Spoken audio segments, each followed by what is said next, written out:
Differentiation of transform जो है वो of any function correspond to multiplication of f t by t in time domain.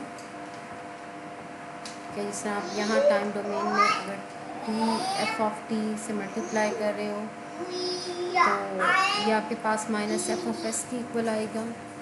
Integration of transform f of s means dividing f of t by t. अगर आप time domain में function f of t को T से divide कर रहे हो और उसका लैप्लास लोगे तो ये आपके पास इंटीग्रेशन की फॉर्म आ जाएगी। और पार्शियल फ्रैक्शन एक्सपेंशन, इसके बारे में ऑलरेडी भी हम लोगों ने एग्जांपल्स की हैं। फॉर एग्जांपल अगर आप ये वाली एग्जांपल देखोगे, इससे पहले जो आप एग्जांपल्स कर चुके हो उसमें डिनोमिनेटर का ऑर्डर जो था वो ग्रेटर दैन न्यूमिनेटर था। इस केस में जो आपके पास न्यूमिनेटर है उसका ऑर्डर ग्रेटर दैन डिनोमिनेटर है। तो अगर ये वाला केस आएगा तो आप इसको डिवाइड करोगे। डिवाइड करने के बाद डिवीजन तो आप लोगों को ऑलरेडी पता है, तो उससे आपके पास जो कोशंट और रिमाइंडर है वो एस प्लस वन और वन आ रहे हैं। तो आप इसको S plus one and plus one over s plus one, ठीक है, उस फॉर्म में लिख रहे हो। एंड तो अब आप इसका अगर लोगे लैप्लास तो वो आप ले सकते हो कि आप एस प्लस वन का लैप्लास अलग से ले लो और इस वाले जो पार्ट है उसका अलग से लैप्लास ले लो। और जो कम्प्लेक्स का लेते हैं लैप्लास, वो बॉटम में प्रोसीजर है, लेकिन आई थिंक कि वो आपके चैप्टर नंबर 7 जो यहाँ आप डिस्कस कर रहे हो उसमें यूज़ नहीं हो रहा।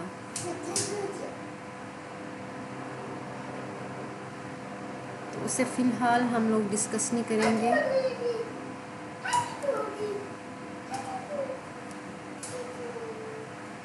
कम्प्लेक्स रूट्स के लिए जो मेथड है वो एग्जांपल जो आपकी लीनियर सर्किट से थॉमस की बुक है उससे ये ली गई है। तो ये कम्प्लेक्स का प्रोसीजर है, लेकिन फ़िलहाल हम इसको डिस्कस नहीं करेंगे।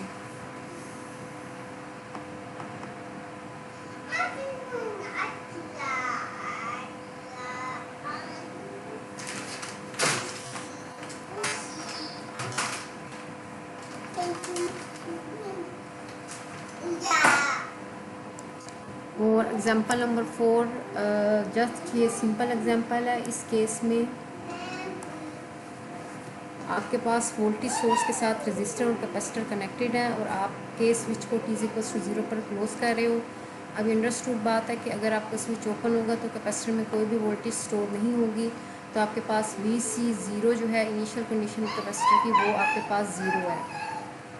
और जो आपके इससे पहले हम लोगों ने यूनिट स्टेप फंक्शन डिस्कस किया था, तो मैंने आपसे यही कहा था कि अगर जस्ट UT लिखा होगा तो वो 0 के इक्वल होगा t लेस दैन 0 के लिए, और 1 होगा t greater than equal to 0 के लिए।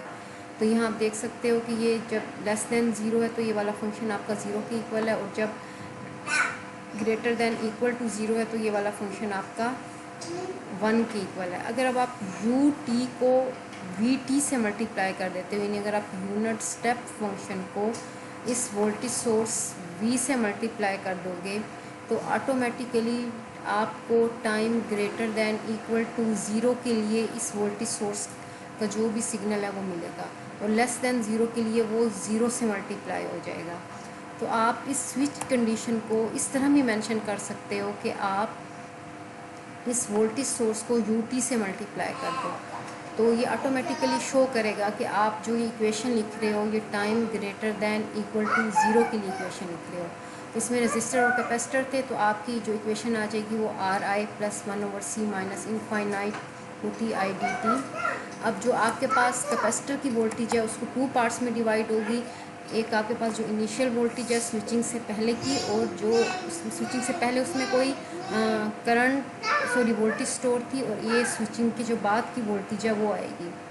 तो इस फार्मूले से आप ऑलरेडी जो है वो आप को पता है कि Q = IT और i इज़ इक्वल्स टू, अगर आप इसको डिफ्रेंशिएट कर देते हो तो वो d q is equals to i d t, तो आपके पास आई जो है वो डी क्यू वो डी टी आ जाएगा। और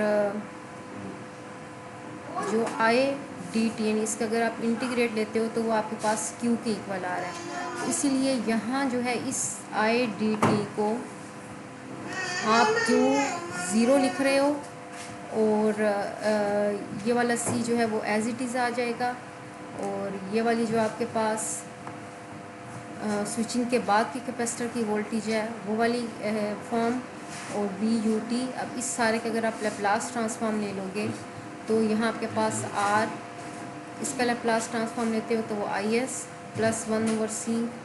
और इसका जब आप लेप्लास ट्रांसफॉर्म लोगे, आप लोगों को मैंने ऑलरेडी बताया था कि जब हम लोगों ने इक्वेशन देखी थी कि अगर आप इंटीग्रेशन का लेप्लास लोगे तो वो आई एस डिवाइडेड बाय एस के इक्वल आ जाएगा। और जब आप डिफ्रेंशिएट करते हो इस तरह ये वाली इक्वेशंस थी कि अगर आप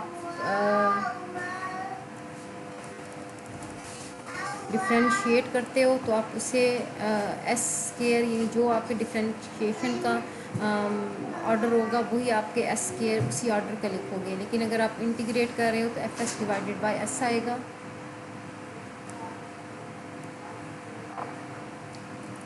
तो यहाँ आपके पास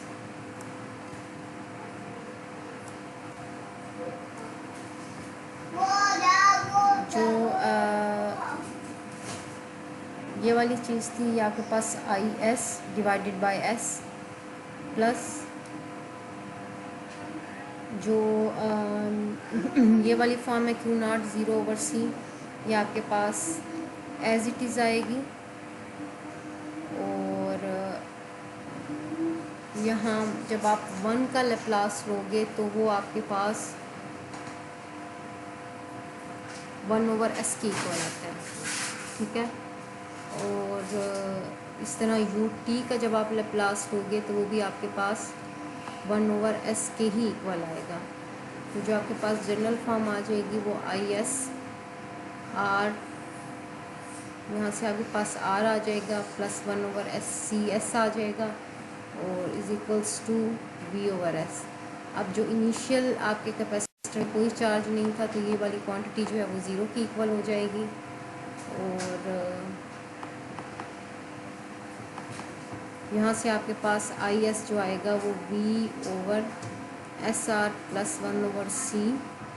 अब जब आप ने फार्मूला पढ़ा हुआ है कि अगर 1/s प्लस ए हो और अगर आप उसका लेप्लास लो, लेप्लास इन्वर्स लो, तो वो e raise power minus a t के इक्वल आता है। इस तरह यहाँ जो है वो एस के साथ आर मल्टीप्लाई हो रहा है, तो आपने एस को इस फॉर्म में लिखना है कि एस के साथ कोई भी कांस्टेंट नहीं हो। उसके लिए आप इसको आर से मल्टीप्लाई भी कर दोगे और डिवाइड भी कर दोगे, तो आपके पास s over r s plus 1/RC। अब जब आप इसका इन्वर्स लेप्लास लोगे तो वो v over r e raise power minus t over RC इस फॉर्म की इक्वल आ जाएगा। जो ये वाली इक्वेशन है ये आपके पास time greater than equal to zero के लिए है, और टाइम लेस दैन ज़ीरो के लिए, यानी जब आपका स्विच क्लोज नहीं हुआ था उस केस में आपका जो करंट है वो ज़ीरो के इक्वल है। अगर आप इसको ड्रा करते हो तो सिंपल एक्सपोनेंशियल फंक्शन है, डिकेइंग एक्सपोनेंशियल इस फॉर्म में आपके पास ड्रा होगा। अगर आप यहाँ ज़ीरो पुट करोगे तो ई रेस पार 0 1, तो वो स्टार्ट जो कर्व होगा वो आपका वी ओवर आर से होगा, और वो जो डिके करेगा वो आपका 0 तक डिके करेगा। और एग्जांपल 5, इस केस में वो आपने आर सी कनेक्ट थे, यहाँ आपके पास आर एल कनेक्टेड है। तो सिंपल जिस तरह आपने पहले इक्वेशन लिखी थी उसी तरह लिख रहे हो। वी यू ऑफ टी इस चीज़ को इंडिकेट कर रहा है कि इसमें जो ये इक्वेशन है वो time t greater than equal to zero के लिए है। अब आप इस इक्वेशन का लेप्लास ले लोगे तो यहाँ आप इसे डिफ्रेंशिएट कर रहे हो, तो उस केस में ये आपके पास s I f s minus I zero plus r I f s is equals to v over s, और इसमें से आप आई एस कॉमन ले रहे हो, इसी फॉर्म में इक्वेशन आ रही है। यहाँ भी सेम उसी तरह कि आपके पास जो एस है उसके साथ कोई कांस्टेंट नहीं होना चाहिए, तो उसके लिए आप एल से मल्टीप्लाई करोगे और एल से ही डिवाइड करोगे, तो आपके पास इक्वेशन इस फॉर्म में आ जाएगी। अब यहाँ आप पार्शियल फ्रैक्शन करोगे बिकॉज एस और s plus r over l, तो आपके पास इस फॉर्म में इक्वेशन आने के बाद k over s plus k two over s plus r over l, आप कांस्टेंट्स को फाइंड आउट कर लोगे k1 और k2 को।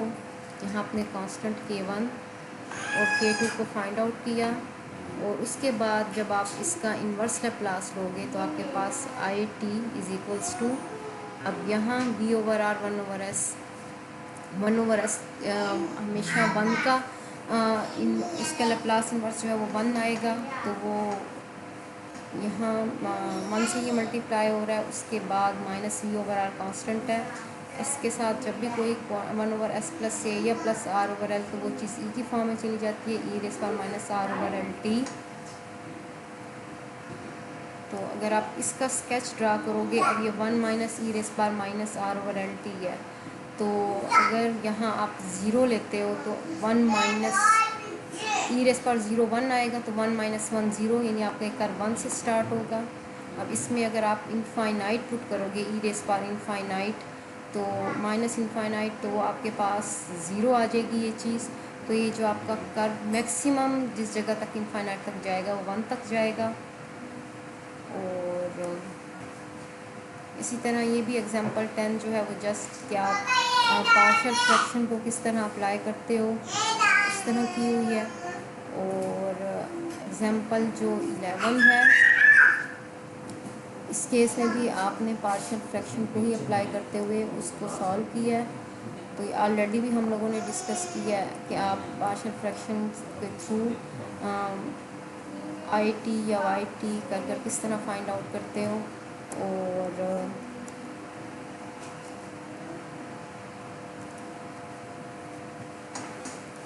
इस इक्वेशन में आपके पास सेकंड ऑर्डर इक्वेशन है।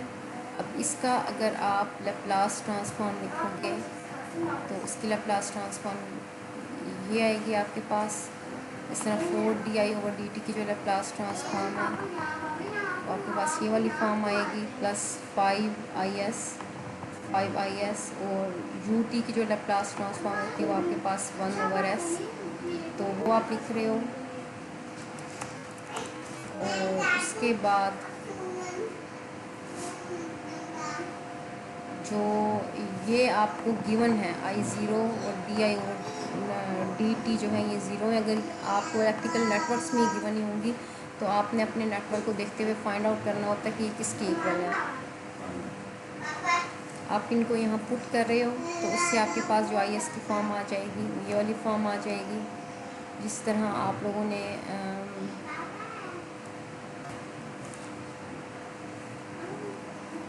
पहले किया था, तो आप उसी तरह ही यहाँ पार्शियल फ्रैक्शन को अप्लाई कर रहे हो। और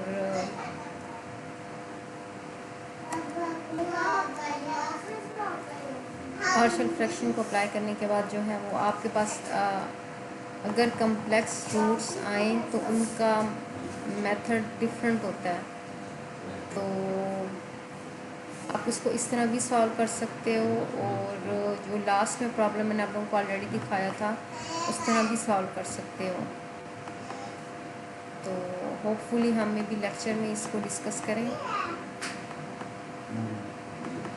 इस तरह यहाँ जो आपके पास नेक्स्ट प्रॉब्लम है, इस केस में जस्ट आपके पास कैपेसिटर, रजिस्टर और इंडक्टर कनेक्टेड है।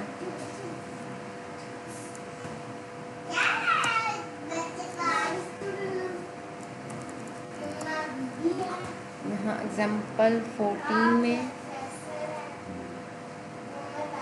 2 लूप्स आपके पास गिवन है, तो आप यहाँ फर्स्ट लूप की इक्वेशन लिख रहे हो या आपके पास फर्स्ट लूप की इक्वेशन आ गई। इस तरह नेक्स्ट में आप सेकंड लूप की इक्वेशन लिख रहे हो, तो सेकंड लूप की आपके पास ये वाली इक्वेशन आ रही है। KVL और KCL तो आप लोगों को अप्लाई करने आते हैं, तो आप इसे KVL के थ्रू इक्वेशन लिख रहे हो। अब जो इक्वेशन इस फॉर्म में आएगी इस पर आप लैप्लास ट्रांसफॉर्म अप्लाई करोगे तो आपकी इक्वेशन इस फॉर्म में आ जाएगी। इस तरह जो आपके पास रूट 2 की इक्वेशन है उसमें अगर लैप्लास ट्रांसफॉर्म अप्लाई करते हो तो लैप्लास ट्रांसफॉर्म अप्लाई करने के बाद इक्वेशन इस फॉर्म में आ रही है। अब जब आपके पास ये दोनों इक्वेशंस आ जाएंगी इनको आप मैट्रिक्स फॉर्म में लिख सकते हो। आपने मैट्रिक्स फॉर्म में लिखा। अगर क्रामर्स रूल अप्लाई करते हो इक्वेशंस को सॉल्व करने के लिए तो क्रामर्स रूल अप्लाई करने से आपके पास IS की जो फाइनल फॉर्म आएगी वो ये वाली फॉर्म आ जाएगी। अब इस पर भी आप पार्शियल फ्रैक्शन अप्लाई करोगे और पार्शियल फ्रैक्शन अप्लाई करने से जो आपके पास A B C हैं उनकी जो वैल्यूज़ आ रही हैं वो पुट करने से फाइनली I1 ऑफ S की जो इक्वेशन है ये वाली इक्वेशन आ रही है। अब यहाँ 20/3 1/s का लैप्लास जो इन्वर्स है वो 1 के इक्वल होता है। इस तरह यहाँ s+30 का लैप्लास जो इन्वर्स है वो e⁻−30t और यहाँ 5 कांस्टेंट एज इट इज़ आएगा और s+10 का जो इन्वर्स लैप्लास है वो e⁻−10t के इक्वल आएगा। सिमिलरली I2 ऑफ s को जिस तरह हम लोगों ने I1 ऑफ s को सॉल्व किया आप इसको भी इसी तरह सॉल्व करोगे। और अब हम एक्सरसाइज प्रॉब्लम्स की तरफ मूव करते हैं। यही वाला क्वेश्चन आपने आई थिंक पहले भी किया हुआ है, लेकिन अब आप इसे अगर लैप्लास ट्रांसफॉर्म के थ्रू सॉल्व करोगे तो आप देख सकते हो कि इसमें लेस लेबर किस तरह यूज़ होती है। इसमें स्विच को आप A पोजीशन से B पर मूव कर रहे हो, यानी पहले आपका स्विच जो है वो A पर कनेक्टेड था, उसके बाद आप इसको B पर मूव कर रहे हो और आपने फाइंड जो है वो ID फाइंड आउट करना है। स्विच को B पर मूव करने के बाद आप इस नेटवर्क की इक्वेशन लिखोगे तो वो आपके पास R1 + R2 IT + LdI/dt। अब इसका इन्वर्स लैप्लास लो तो वो आपके पास R1 + R2 I(s) + LsI(s) - I0 = 0। तो यहाँ से अगर आप I(s) जो है वो कॉमन ले लो तो आपके पास I(s) की जो इक्वेशन है वो इस फॉर्म में आ रही है। आप लोगों को मैंने ऑलरेडी बताया था कि s के साथ कोई भी कांस्टेंट नहीं होना चाहिए। तो s के साथ अगर l आ रहा है तो आप l से मल्टीप्लाई भी कर दोगे, डिवाइड भी कर दोगे, तो आपके पास जो इक्वेशन है वो इस फॉर्म में आ जाएगी I(s) की। अब इस पर अगर आप इन्वर्स लैप्लास अप्लाई करते हो तो ये आपके पास V/R1, ठीक है, V/R1 e⁻⁻R1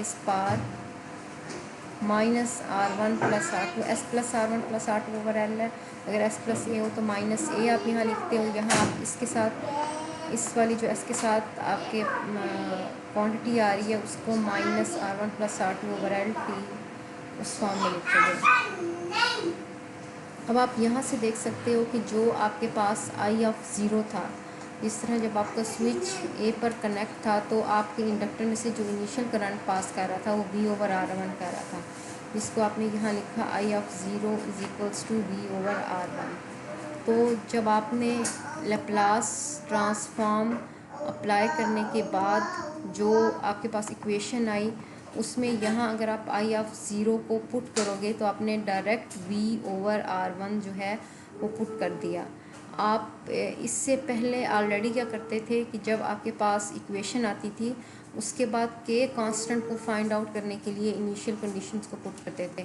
तो लैप्लास ट्रांसफॉर्म में आपको एक्स्ट्रा लेबर की ज़रूरत नहीं होती। आप साथ जो जैसे जैसे सोल्यूशन चल रहा होता है तो आप तभी इनिशियल कंडीशंस जो हैं वो पुट करते जाते हो, आपके पास जो आंसर है वो फाइनल फॉर्म आती है।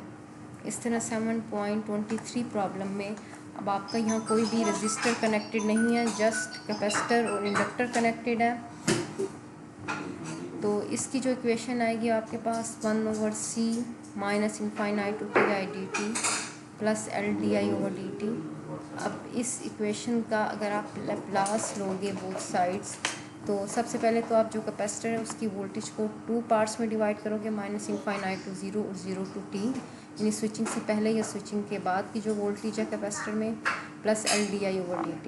स्विचिंग से पहले की जो आपके पास वोल्टेज है वो आपको नोन है कि इसमें V0 वोल्टेज ऑलरेडी स्टोर थे। तो आप यहाँ इस वोल्टेज को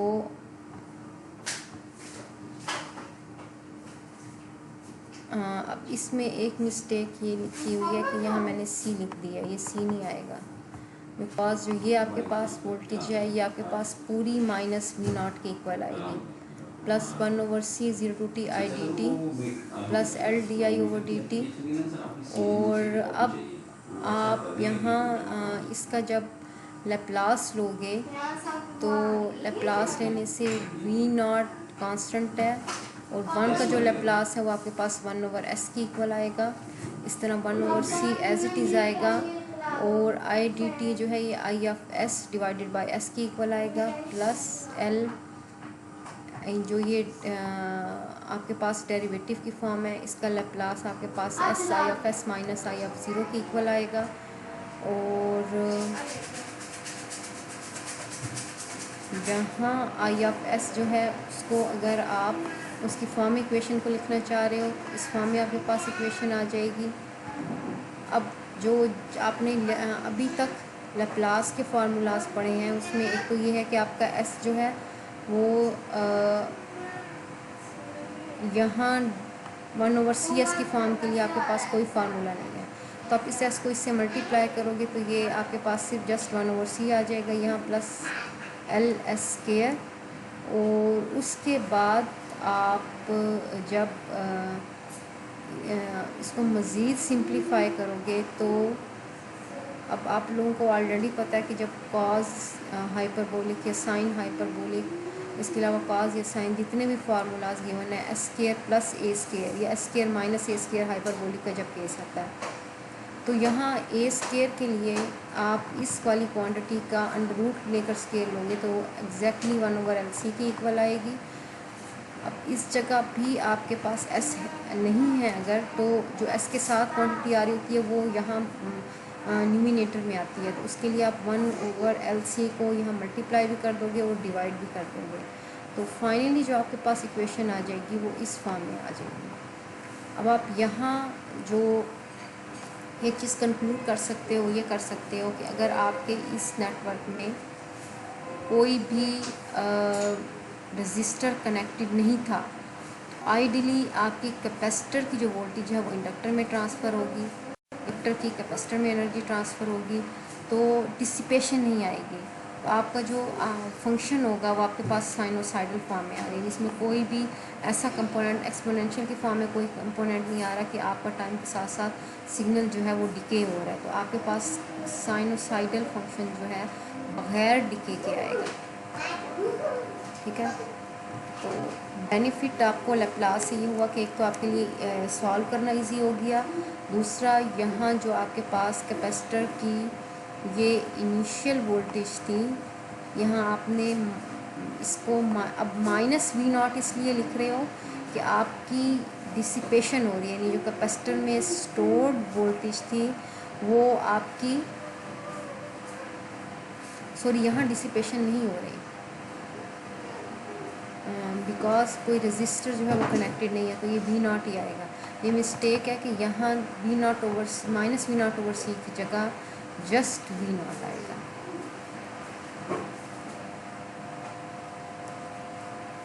और नेक्स्ट में 7.28, अब इस प्रॉब्लम में हम लोगों ने पहले ऑलरेडी डिस्कस किया हुआ इस प्रॉब्लम को, अगर इसी प्रॉब्लम को लेप्लास के थ्रू सॉल्व करोगे तो किस तरह सॉल्व करेंगे। अब जो गिवन है वो network which is steady state with open, ठीक है, and at t is equals to 0 switch is closed, find the time constant and sketch current. t is equals to 0 पर आप इस स्विच को क्लोज कर रहे हो, इससे पहले आपका ये स्विच ओपन था। जब आपका स्विच ओपन था तो इनिशियली जो आपके इंडक्टर में करंट था वो 20 + 10 डिवाइडेड बाय 30 + 20 इनिशियल करंट ये था। अब जब आप स्विच क्लोज भी कर दोगे तो इंडक्टर अपने इस करंट को मेंटेन रखेगा। अब इस स्विच को क्लोज करने के बाद आपका ये वाला वोल्टेज सोर्स और उसके बाद ये वाली इस वोल्टेज सोर्स के बाद करंट जो है वो always low resistance path follow करता है, तो ये वाला पाथ फॉलो करेगा 20 ओम्स + 1/2 हेनरी का जो इंडक्टर है वो इंक्लूडेड होगा। तो आप वही इस इक्वेशन लिख रहे हो 20I plus 1/2 di/dt is equals to 10। यहाँ अगर आप t greater than is equals to 0 के लिए शो कर रहे हो तो इस जगह 10u ऑफ t भी आएगा, ठीक है। उसके बाद यहाँ 20 इसका जब आप लैप्लास लोगे तो 20IS plus 1/2SI(s) minus I0 is equals to 10/s। अब इस इक्वेशन को अगर आप IS की फॉर्म में लिखते हो तो ये इक्वेशन इस फॉर्म में आ रही है। फर्दर अगर आप पार्शियल फ्रैक्शन करोगे तो A और B की वैल्यूज़ को फाइंड आउट करने के बाद आपकी करंट की इक्वेशन जो है वो ये वाली इक्वेशन आ रही है। अब इस केस में आप देख सकते हो कि हम लोगों ने ऑलरेडी डिस्कस किया था कि जिस पार्ट में आपके पास एक्सपोनेंशियल होता है वो आपका ट्रांजिएंट पार्ट होता है, ठीक है। ये वाला आपका ट्रांजिएंट पार्ट है और ये आपके पास स्टेडी स्टेट पार्ट है। अगर आप यहाँ 0 पुट कर रहे हो तो 0 पुट करने से e⁻01 तो ये आपके पास 1/2 प्लस 1/10। तो आपका जो स्टार्ट होगा करंट वो यहाँ 1/2 आपके पास 0.5 और 1/10 जो है वो 0.1 के इक्वल होगा। 0.6 से स्टार्ट होगा और अगर यहाँ स्टेडी स्टेट यानी इनफाइनाइट पुट करोगे तो 1/2 एज इट इज़ आएगा। यहाँ e⁻∞ पुट करने से आपके पास 0 तो 1/2 यानी 0.5 तक जो है वो आपका करंट 5 टाइम कांस्टेंट में डिके होकर इस 0.5 क्वांटिटी तक आ जाएगा। यानी फाइनली स्टेडी स्टेट कंडीशन में हमें कांस्टेंट करंट की वैल्यू 0.5 एम्पेयर्स मिलेगी। और अगर इसका टाइम कांस्टेंट देखोगे तो वो आपके पास e⁻⁻t/τ होता है। तो ये आप 1/40 जो है वो आपके पास टाइम कांस्टेंट होगा।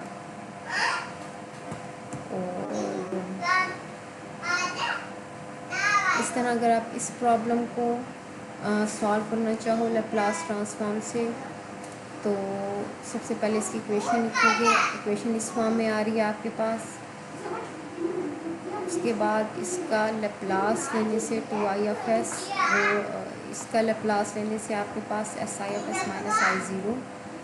यहाँ के पास इस पार्ट को जब आपने 2 पार्ट्स में डिवाइड किया जो कैपेसिटर की वोल्टेज थी तो इनिशियली आपकी कोई भी वोल्टेज स्टोर नहीं है कैपेसिटर में तो ये चीज़ 0 की इक्वल हो जाएगी और ये आपके पास 2I(s) डिवाइडेड बाई s की इक्वल आएगा। साइन t का अगर लैप्लास लोगे तो 1/s² प्लस 1 की इक्वल आएगा।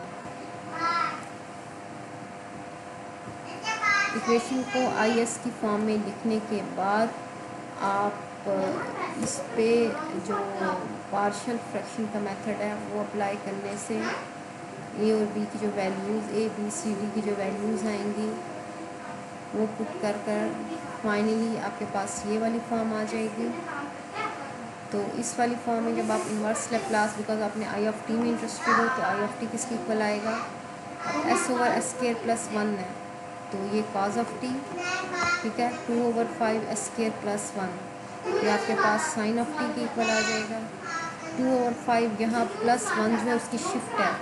इस शिफ्ट को आप जो है इसके साथ शिफ्ट होती है इसको e⁻⁻t की फॉर्म से शो करते हो और जब ये शो करोगे तो आपके पास जो रिमेनिंग रह जाएगा वो s/s² प्लस 1 रह जाएगा जो आपका cos t के इक्वल आएगा। इस तरह -4/5 यहाँ भी आप शिफ्ट को e⁻⁻t से रिप्रेजेंट करोगे और 1/s² प्लस 1 जो है वो आपके पास साइन ऑफ t के इक्वल आएगा। तो फाइनली जो आपके पास करंट की इक्वेशन आ जाएगी वो इस फॉर्म में आ जाएगी।